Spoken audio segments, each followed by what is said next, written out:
जय हिंद, वंदे मातरम। मैं सुबूही खान।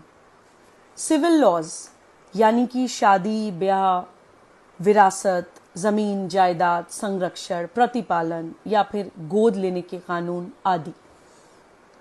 आजकल ये सवाल उठ रहा है कि हमारे देश में एक यूनिफॉर्म सिविल कोड होना चाहिए, यानी कि आप किसी भी पंथ, किसी भी मजहब, किसी भी जाति के हों, एक समान सिविल कानून सबके ऊपर लागू होना चाहिए। लेकिन कुछ लोगों ने समाज में ये अफवाह उड़ानी शुरू कर दी है कि यूनिफॉर्म सिविल कोड मुसलमानों के खिलाफ है। मैं सर्वोच्च न्यायालय में अधिवक्ता हूं, एक सामाजिक कार्यकर्ता हूं और इत्तेफाक से मजहब से मुसलमान भी हूं।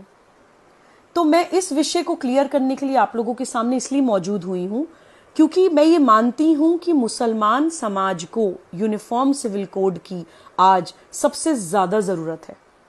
मैं आपको कुछ उदाहरण देकर ये बात समझाने की कोशिश करूंगी। हम लोग राष्ट्र जागरण अभियान नाम से एक अभियान चला रहे हैं जिसमें हम भारत प्रवास पर हैं।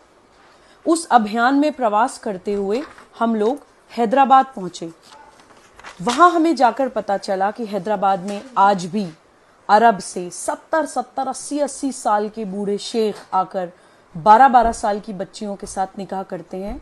उसको नाम दिया है मिस्यार मैरिज, यानी कि ट्रैवलर्स मैरिज। जब तक उनकी यात्रा चलती है तब तक वो निकाह चलता है। जब वो यात्रा खत्म हो जाती है तो निकाह की एक्सपायरी डेट आ जाती है। एक छोटी सी बच्ची का शारीरिक शोषण करके, दुष्कर्म करके ये शेख अपने देश चले जाते हैं और बोलते हैं कि इसकी इजाजत उनको शरिया देता है। आज भी मुसलमान समाज में पुरुष बहुविवाह करते हैं। अपनी बीवी के होते हुए अपनी बीवी की मौजूदगी में दूसरी बीवी लाते हैं। आप सोचिए कि एक महिला का शारीरिक, मानसिक, मनोवैज्ञानिक, आर्थिक हर तरह का शोषण करके ये पुरुष बच के निकल जाते हैं शरिया लॉ की आड़ लेकर। छोटी छोटी बच्चियों के साथ, 12-12 साल की बच्चियों के साथ किसी भी उम्र का कोई व्यक्ति, जवान हो, बूढ़ा हो, निकाह कर सकता है, यह बोलकर कि शरिया में 12 साल की बच्चियों के साथ निकाह जायज है।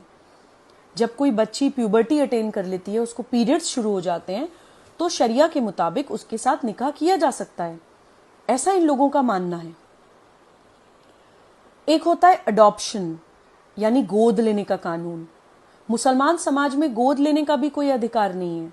अगर कोई मुसलमान महिला किसी भी कारणवश बच्चा पैदा नहीं कर पाती है तो उसको यह अधिकार नहीं है कि वो अपने देश की अडॉप्शन लॉज का इस्तेमाल करते हुए कोई बच्चा गोद ले ले, क्योंकि उस महिला के बच्चा पैदा ना कर पाने की स्थिति, उसकी वो एक दुखद स्थिति भी मौका देती है एक मुसलमान पुरुष को कि वो दूसरा निकाह कर सके इस बात पर कि तुम तो मुझे बच्चा नहीं दे सकती हो, तो मैं दूसरी शादी करके मुझे बच्चा चाहिए।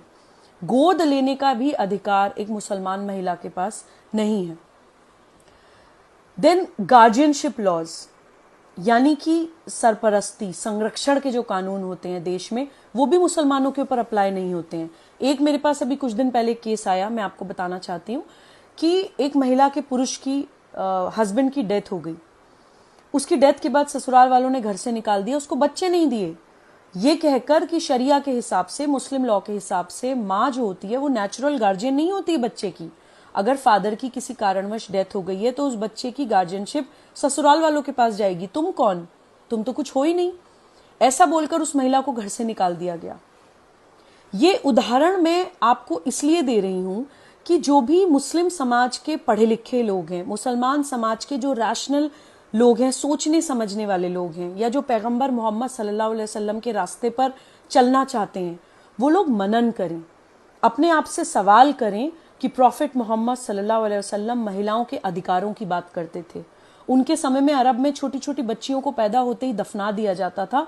उन्होंने उन बच्चियों को बचाने के लिए कहना शुरू करा कि जिसके घर में बेटी पैदा हुई है उसको अल्लाह ने अपना सलाम भेजा है। पैगंबर मोहम्मद सल्लल्लाहु अलैहि वसल्लम अपनी बेटी बीबी फातिमा के आते ही उनके सम्मान में खड़े हो जाया करते थे।